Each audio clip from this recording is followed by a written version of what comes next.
नमस्कार सभी मित्रों को बहुत बहुत स्वागत है आपका चैनल संकल्प एकेडमी पर। मैं वंदना पांडे आप सभी का हार्दिक स्वागत और अभिनंदन करते हुए बहुत ही प्रसन्नता के साथ आप सभी का धन्यवाद ज्ञापित करती हूँ कि आपने वीडियो को सराहा है, आप मेरे साथ बने हुए हैं और आपके अच्छे सुझाव हम तक पहुँच रहे हैं। प्लस जो है ये जो हमारी सीरीज चल रही है 7000 प्रश्नों की, जिसमें हम आदिकाल को कवर कर चुके हैं। भक्ति काल हमारा चल रहा है। इस भक्ति काल के राम भक्ति काव्य धारा पर हमने पिछली वीडियोज़ में बात की थी। इस वीडियो में भी हम राम भक्ति धारा पर ही प्रश्नों को लेकर के उपस्थित हुए हैं।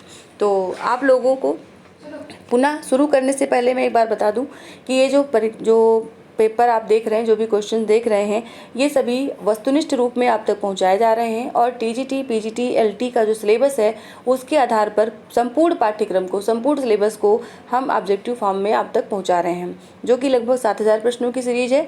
और आप इसे एक काल वाइज यानी कि खंड वाइज, टॉपिक वाइज आप इसको डेली का डेली रात 9 बजे देख रहे हैं। ठीक है, तो अभी तो फिलहाल सोमवार से शनिवार की रात 9 बजे की क्लास है। रात 9 बजे आपको ये लाइव वीडियो या अपलोडेड वीडियो मिल जा रही हैं। इसके बाद हम धीरे धीरे जो परीक्षा की जब तिथि घोषित होगी तो हम इसको और ज़्यादा बढ़ाएंगे, जिससे कि 1-2 क्लास, 3 क्लास, 4 क्लास, जो जितने उस सब परीक्षा के दरमियान जितना भी समय हो उसमें हम पूरे कोर्स को भी करा दें, प्लस आपको प्रैक्टिस सेट भी पहुंचा सकें। कम से कम 10 सेट का हमारा प्लान है जो कि हम आप तक पहुंचाएंगे परीक्षा के दरमियान। ठीक है, तो अभी ज़्यादा समय न लेते हुए पहले हम क्वेश्चन को शुरू करते हैं। इसके पहले कि हमने कल की वीडियो में 50 क्वेश्चन कर लिए थे और आज हम 51वें नंबर से इस क्वेश्चन को शुरू करेंगे, जो कि आप जानते हैं टीजीटी, पीजीटी बेस्ड है और इस पर ऑब्जेक्टिव फॉर्म में आपको ये क्वेश्चन मिल रहा है। चलिए, हमारा आज का पहला प्रश्न शुरू होता है, जो कि 51 नंबर पर है। मैं पुनि निज गुरु सन सुनी कथा सुसूकर खेत। ये पंक्ति किस कवि की है? मैं पुनि निज गुरु सन सुनी कथा सुसूकर खेत, ये पंक्ति किसकी है? ये पंक्ति है तुलसीदास जी की। ए ऑप्शन यहाँ पर सही होगा। तुलसीदास जी की ये पंक्ति है। उन्होंने कहा इस पंक्ति में कि मैंने जो सूकर खेत यानी कि उनका जो क्षेत्र माना जाता है, जन्म स्थान माना जाता है, उसमें मैंने सूकर खेत में अपने गुरु के मुख से ये राम कथा सुनी थी, जिसको मैंने रामचरितमानस के नाम से लिखा है। अगला प्रश्न है, रामचरितमानस का ज्ञानदीप प्रसंग किस कांड में वर्णित है? ज्ञानदीप का, इसमें कुछ प्रसंग ऐसे हैं जो कि नाम से पूछे आते हैं, तो ये प्रश्न आपके लिए बहुत महत्वपूर्ण है। इसमें जो ज्ञानदीप प्रसंग है वो किस कांड में है? तो ये आता है उत्तर कांड में, यानी ए विकल्प आपका सही होगा। अगला प्रश्न है, रामचरितमानस में कितने कांड हैं? रामचरितमानस में 7 कांड हैं, ये सभी को पता है। कभी कभी इसका जो अनुक्रम है वो भी खासकर नेट की परीक्षा में इसका अनुक्रम पूछ लिया जाता है, तो इसके लिए आप याद कर सकते हैं, बाल अयो अरे किसी सुंदर लंका उत्तर। इस तरह से मैंने याद कर रखा है। शुरुआत के 2-2 शब्दों को ले रखा है और उन शब्दों से मैंने यहाँ पर ट्रिक बना रखी है।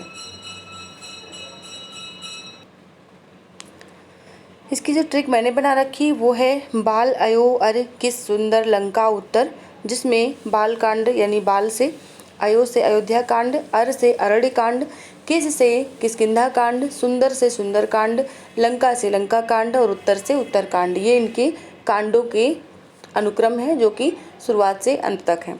अगला प्रश्न है, मानस का अंगी रस कौन सा है? मानस का यानी रामचरितमानस का अंगी रस कौन सा माना जाता है? तो इसमें शांत रस है, डी ऑप्शन, यानी कि शांत रस इसमें सही होगा। अगला प्रश्न है, मानस में कितने वक्ता एवं श्रोता की युग्म है? बहुत बढ़िया प्रश्न है, इसे आप अपने पास जरूर नोट डाउन करें। मानस में कितने वक्ता एवं श्रोता के युग्म हैं? तो इसमें जो युग्म हैं वो हैं 4, बी ऑप्शन सही होगा, यानी कि 4 युग्म हैं, जिनमें से 4 युग्म में एक पहला जो है वो काकभुसुंडी और गरुड़ जी का संवाद है, काकभुसुंड और गरुड़ के बीच का संवाद है। दूसरा शिव पार्वती संवाद है और तीसरा याज्ञवल्क और भरद्वाज संवाद है। चौथा तुलसी और संत का संवाद है। ठीक है, तो इस प्रकार से इसमें 4 वक्ता श्रोता युग्म है। अगला प्रश्न पूछा गया, मानस के 4 घाटों में से कौन सा घाट नहीं है? यानी इसमें से 4 घाट इसमें आते हैं, मानस के 4 घाट हैं, तो इसमें कौन सा घाट इसमें नहीं आता है, इसको हम लेंगे। तो डी ऑप्शन यहाँ पर सही होगा, ईर्ष्या घाट इसमें नहीं है, बल्कि इसमें जो चौथा घाट है वो है प्रपत्ति घाट, यानी कि ज्ञान घाट, उपासना घाट, कर्म घाट और प्रपत्ति घाट, इसमें ईर्ष्या घाट नहीं आता। अगला प्रश्न है, रामचरितमानस का उपजीव्य ग्रंथ कौन सा है? रामचरितमानस का उपजीव्य ग्रंथ जो है वो कौन सा है? तो ये सभी हैं, वाल्मीकि रामायण, प्रतिमा नाटकम, अध्यात्म रामायण, ये सभी जो हैं ये उपजीव्य ग्रंथ हैं रामचरितमानस के। अगला प्रश्न है कीरति भनित भूति भल सोई, सुरसर सम सब कहाँ हित होई। तुलसीदास की इस पंक्ति में कौन सा काव्य प्रयोजन स्पष्ट है। काव्य का प्रयोजन ये इस पंक्ति में पूछा जा रहा है। ये कौन से इस पंक्ति में कौन सा काव्य का प्रयोजन दिया गया है, तो ये है सी ऑप्शन यानी लोकमंगल। लोकमंगल की बात की गई है इस पंक्ति में। अगला प्रश्न है शारीरिक पीड़ा से मुक्ति पाने के लिए तुलसीदास ने कौन सी रचना की।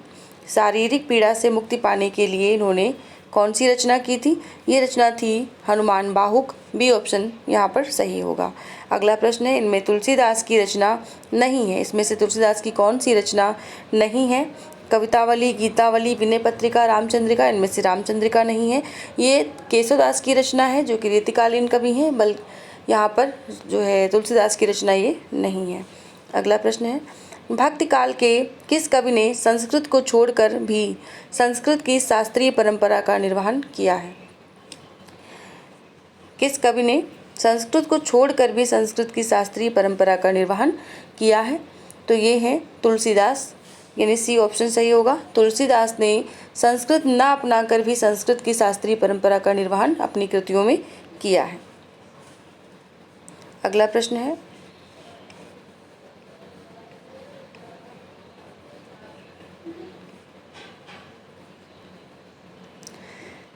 तुलसी चरित के रचनाकार कौन है। तुलसी चरित पूछा गया है, इसके रचनाकार कौन है, ये हैं नरहर दास, यानी बी ऑप्शन सही होगा नरहर दास। अगला प्रश्न है मूल गोसाई चरित के रचनाकार कौन है, ये हैं बेनी माधव दास, यानी सी ऑप्शन सही होगा बेनी माधव दास। अगला प्रश्न है रामचरितमानस को पूरा करने में तुलसीदास को कितना समय लगा। ये प्रश्न बहुत महत्वपूर्ण है, तो इसमें कितना समय इनको लगा है ये बताना है। तो ये पूर्ण हुआ है डी ऑप्शन 2 वर्ष 7 माह। 2 वर्ष 7 माह में ये पूर्ण हुआ है। अगला प्रश्न है तुलसीदास को कलिकाल का वाल्मीकि किसने कहा। बहुत अच्छा प्रश्न है। तुलसीदास को कलिकाल का वाल्मीकि किसने कहा है, तो इसमें जो सही उत्तर है वो है नाभादास, यानी बी ऑप्शन सही होगा। अगला प्रश्न है वैराग्य संदीपनी किस कवि की रचना है। वैराग्य संदीपनी जो है वो किस कवि की रचना है, तो ये है तुलसीदास की रचना वैराग्य संदीपनी। अगला प्रश्न है आचार्य रामचंद्र शुक्ल ने तुलसी रचित ग्रंथों की संख्या कितनी मानी है। रामचंद्र शुक्ल जी के अनुसार तुलसीदास की कितनी रचनाओं को प्रामाणिक माना गया है, या ग्रंथों की संख्या कितनी मानी गई है, ये सही उत्तर है बी ऑप्शन यानी 12।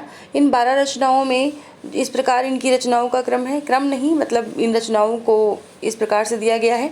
वैराग्य संदीपनी, रामाज्ञा प्रश्न, रामलला नैछू, जानकी मंगल, रामचरितमानस, पार्वती मंगल, कृष्ण गीतावली, विनय पत्रिका, दोहावली, बरवे रामायण, कवितावली, गीतावली। इस प्रकार से ये 12 रचनाओं को रामचंद्र शुक्ल जी ने इनकी ग्रंथ माना है। अगला प्रश्न है राम को रूप निहारत जानकी कंकन के नग की परछाई। पंक्ति तुलसीदास के किस ग्रंथ से ली गई है। राम को रूप निहारत जानकी कंकन के नग की परछाई, ये इनके किस ग्रंथ से ली गई है, तो इसका जो सही उत्तर है वो है कवितावली, यानी डी ऑप्शन यहाँ पर सही होगा। कवितावली से ये पंक्ति ली गई है। अगला प्रश्न है कलि कुटिल जीव विस्तार हित वाल्मीकि तुलसी भयो। कलि कुटिल जीव विस्तार हित वाल्मीकि तुलसी भयो पंक्ति के पंक्तिकार कौन है, तो ये हैं नाभादास, यानी कि डी ऑप्शन यहाँ पर सही होगा। अगला प्रश्न है बुद्ध देव के बाद भारत के सर्वाधिक बड़े लोकनायक तुलसीदास हैं। ये पंक्ति किसकी है, ये कथन किसका है। बुद्ध देव के बाद भारत के सर्वाधिक बड़े लोकनायक तुलसीदास हैं, ये कथन है ग्रियर्सन का, यानी कि जॉर्ज ग्रियर्सन, बी ऑप्शन यहाँ पर सही होगा। अगला प्रश्न है पराधीन सपनों सुख नाही प्रसिद्ध उक्ति किसकी है, तो ये कहा है तुलसीदास जी ने, सी ऑप्शन यहाँ पर सही होगा पराधीन सपनों सुख नाही। अगला प्रश्न है जाके प्रिय न राम वैदेही सो नर तजिए कोटि बैरी समजद्यपि परम स्नेही। पंक्ति तुलसीदास जी की किस रचना से है, इसका सही उत्तर होगा विनय पत्रिका की पंक्ति है ये, सी ऑप्शन यहाँ पर सही होगा जाके प्रिय न राम वैदेही सो नर तजिए कोटि बैरी समजद्य परम स्नेही। अगला प्रश्न है इनकी वाणी की पहुँच बड़ा प्रश्न है, काफ़ी बड़ा कथन है, इसको ध्यान से सुने। इनकी वाणी की पहुँच मनुष्य के सारे भावों व्यवहारों तक है। एक ओर तो वो व्यक्तिगत साधना के मार्ग में विरागपूर्ण शुद्ध भगवत भजन का उपदेश करती है, दूसरी ओर लोक पक्ष में आकर पारिवारिक और सामाजिक कर्तव्यों का सौंदर्य दिखाकर मुग्ध करती है। तुलसीदास के संदर्भ में ये कथन किसका है? इस कथन को ध्यान से देख लें और इसके बाद इसके ऑप्शन को आपके सामने रखते हैं, जिसमें से आपको सही ऑप्शन को चुनना है। अगर आपने पहले से पढ़ रखा है तो उसे ज़रूर ही कर लेंगे और नहीं तो यहाँ पर बताया ही जाएगा। 73 नंबर के इस प्रश्न का जो है उत्तर, यानी ये तुलसीदास के संदर्भ में जिसका कथन है, वो है, यहाँ पर विकल्प दिए गए हैं, आप देख सकते हैं, हजारी प्रसाद द्विवेदी, रामचंद्र शुक्ल, राम कुमार वर्मा, विजय देव नारायण शाही, इनमें से कौन है? तो सही उत्तर लेते हैं। सही उत्तर हमारा है बी ऑप्शन, रामचंद्र शुक्ल। अगला प्रश्न है, हनुमान बाहु के रचनाकार माने जाते हैं, कौन है? तो ये हैं हनुमान बाहु के रचनाकार तुलसीदास, यानी बी ऑप्शन। निम्नलिखित में से किसने तुलसीदास को आनंद वन का वृक्ष कहा है? बहुत अच्छा प्रश्न है, इसको अपने पास नोट डाउन भी कर सकते हैं शार्ट नोट्स में। तो निम्नलिखित में से किसने तुलसीदास को आनंद वन का वृक्ष कहा है? ये सही उत्तर होगा यहाँ पर मधुसूदन सरस्वती, यानी डी विकल्प सही होगा। मधुसूदन सरस्वती ने इन्हें आनंद वन का वृक्ष कहा है। अगला प्रश्न है, तुलसीदास की किस रचना को उत्तर भारत की बाइबिल भी कहा जाता है? उत्तर भारत की बाइबिल कहा जाता है तुलसीदास की किस रचना को? तो रामचरितमानस को, बी ऑप्शन, रामचरितमानस को उत्तर भारत की बाइबिल कहा जाता है। अगला प्रश्न, तुलसीदास की किस रचना में छंद के रूप में सोहर छंद का प्रयोग किया गया है? सोहर छंद यानी जो महिलाएं अपने घर में संगीत में, शादी ब्याह में गाती हैं या बच्चे के जन्म पे गाती हैं, वो जो छंद होते हैं उन्हें सोहर छंद में रखा जाता है। तो ये सोहर छंद उन्होंने किस रचना में प्रयोग किया है? ये है रामलला नैछू, यानी कि सी ऑप्शन। रामलला नैछू में उन्होंने 20 छंदों में सोहर का प्रयोग किया है। इसमें 20 सोहर छंद उन्होंने प्रयोग किए हैं, जो कि विवाह के समय गाए जाने वाली एक गीत के शैली के रूप में जाना जाता है। अगला प्रश्न है, विवाह के समय या बच्चे के जन्म के समय। अगला प्रश्न है, इनमें जो है आपको निम्नलिखित रचनाओं में कुल पदों की संख्या बतानी है, यानी कि तुलसीदास की जो रचनाएं हैं इनमें कुल पद कितने हैं, इनकी संख्या बतानी है। जिसमें हमारा पहला क्वेश्चन है विनय पत्रिका। विनय पत्रिका में कितने पद हैं? तो विनय पत्रिका में जो पद हैं वो हैं 279, यानी बी ऑप्शन सही होगा। गीतावली में कितने पद हैं? गीतावली में पद हैं 328, यानी सी ऑप्शन सही होगा। अगला प्रश्न है कवितावली। कवितावली में कितने पद हैं? तो इसमें जो पद हैं वो हैं 325। ये सारे प्रश्न आपको एक साथ ही दिए जा रहे हैं, जिससे कि कहीं भी कोई कन्फ्यूजन ना रह जाए, बहुत अच्छे से याद हो जाए। रामलला नैछू में 20 छंद हैं, सी ऑप्शन सही होगा, 20 छंद। अगला प्रश्न है वैराग्य संदीपनी में, यहाँ पर संदीपनी लिखा है, ये संदीपनी होगा। वैराग्य संदीपनी में कितने छंद हैं? तो ये सही उत्तर यहाँ पर है 62 छंद, यानी सी विकल्प सही होगा। अगला प्रश्न है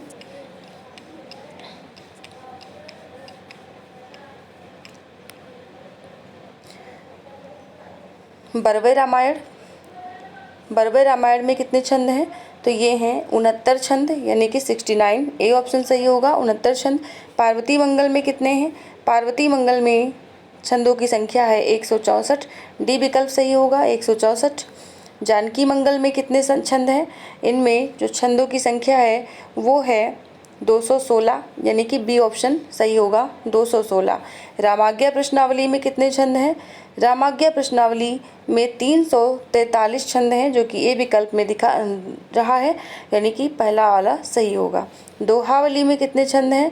दोहावली में पद कितने हैं? दोहावली में जो पद हैं वो है 573। सबसे ज़्यादा दोहावली में 573 दोहे दिए गए हैं। अगला प्रश्न है कृष्ण गीतावली के में छंदों की संख्या या दो पदों की संख्या। तो इसमें 88 नंबर के इस प्रश्न का जो उत्तर है वो 61, यानी कि सी विकल्प सही होगा, 61 पद हैं कृष्ण गीतावली में। अगला प्रश्न है तुलसीदास की कौन सी रचना पंडित गंगाराम ज्योतिषी के आग्रह पर रचित मानी जाती है? इनकी कौन सी रचना पंडित गंगाराम ज्योतिषी की आग्रह पर रचित हुई ऐसा माना जाता है? तो ये प्रश्न जो है इसका सही उत्तर है रामाज्ञा प्रश्नावली, यानी बी विकल्प यहाँ पर सही होगा। अगला प्रश्न है तुलसीदास की कौन सी रचना उनके परम मित्र रहीम के आग्रह पर रचित मानी जाती है? राहीम नहीं, यहाँ पर रहीम होगा, केवल रा है। रहीम के आग्रह पर रचित मानी जाती है। तो ये जो प्रश्न है इसका सही उत्तर है बरवे रामायण। ये बरवे छंद में लिखा गया। और ये बरवे रामायण इन्होंने रहीम के आग्रह पर लिखा था। अगला प्रश्न है, विवाह के अवसर पर गाए जाने वाले गीतों, गाली गीतों इनमें से किस रचना में वर्णित हैं? गाली गीत इनमें से किस रचना में वर्णित हैं जो कि विवाह के अवसर पर गाए जाते हैं? गाली गीत इसमें जो वर्णित हैं वो है रामलला नेछू। रामलला नेछू में विवाह के अवसर पर गाए जाने वाले गाली गीत, सोहर छंद ये जो है वर्णित किए गए हैं।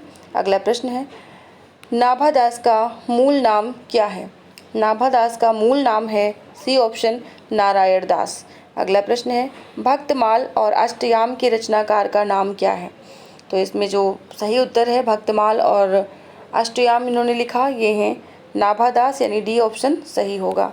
अगला प्रश्न है, भक्तमाल की टीका किसकी रचना है?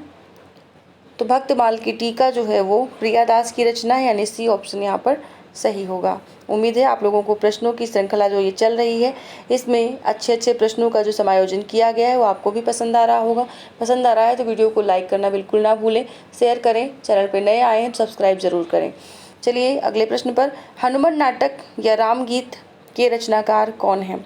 हनुमान नाटक या रामगीत जिसको कहा जाता है इसके रचनाकार कौन हैं? तो ये हैं हृदयराम। ये प्रश्न काफ़ी बार परीक्षा में पूछा गया है, हृदयराम। अगला प्रश्न है, गोविंद रामायण के रचनाकार कौन हैं? गोविंद रामायण के रचनाकार है सी ऑप्शन गुरु गोविंद सिंह। हाँ, ये जो पुस्तक है हिंदी सम्यक समाधान, इसमें व्याख्या में इसकी व्याख्या ये गलत हो गई है, यहाँ पर गुरु नानक छप गया है, जिसको आप सही कर लें अगर आपने पुस्तक खरीदी है तो गुरु गोविंद सिंह जी हैं। अगला प्रश्न है, हनुमत चरित्र किसकी रचना है? हनुमत चरित्र रचना है रायमल्ल पांडे की, जो कि सी ऑप्शन में है। यहाँ मटल लिखा है, इसको रायमल्ल पढ़ना है, आधा ला होगा, रायमल्ल पांडे। रामायण महानायक के रचनाकार कौन हैं? अगली रचना है रामायण महानायक, इसके रचनाकार हैं प्राणचंद चौहान, डी ऑप्शन यहाँ पर सही होगा। अगला प्रश्न है, सीतायण यानी जिसे सीताराम प्रिया के नाम जाना जाता है, सीतायण किस कवि की रचना है? तो ये जो रचना है ये है रामप्रिया सरड़दास, यानी कि बी ऑप्शन सही होगा, रामप्रिया सरड़। अगला प्रश्न है, रघुनाथ चरित के रचनाकार कौन है? रघुनाथ चरित के रचनाकार हैं परशुराम देव, यानी कि आपका सही ऑप्शन होगा डी, यानी कि परशुराम देव। तो आज के लिए हम इतने ही प्रश्नों पर यहीं पर विराम लगा देंगे और अगले वीडियो में अगले दिन की क्लास में रात 9 बजे आपको इसके आगे के प्रश्न मिलेंगे, क्योंकि राम भक्ति काव्यधारा में काफ़ी प्रश्नों की संख्या है। तो इन सभी प्रश्नों को हम एक साथ लेकर के वीडियो अपलोड करने में दिक्कत होगी और आपको भी लंबी वीडियो देखने में प्रॉब्लम होती है, इसलिए एक निरंतरता के साथ डेली जो है हम जो है यहाँ पर 50 क्वेश्चन ही करें, लेकिन अपने पूरे पाठ्यक्रम को जो हमने सॉल्व करने का बीड़ा उठाया है उसमें सफल हों। तो इसी जो है इच्छा के साथ मैं आज के प्रश्नों को यहीं पर विराम देती हूँ। मिलते हैं कल की क्लास में रात 9 बजे और फिर से हम राम भक्ति काव्यधारा पर बनने वाले प्रश्नों को लेकर के उपस्थित होंगे। आप सभी का सहयोग अपेक्षित है।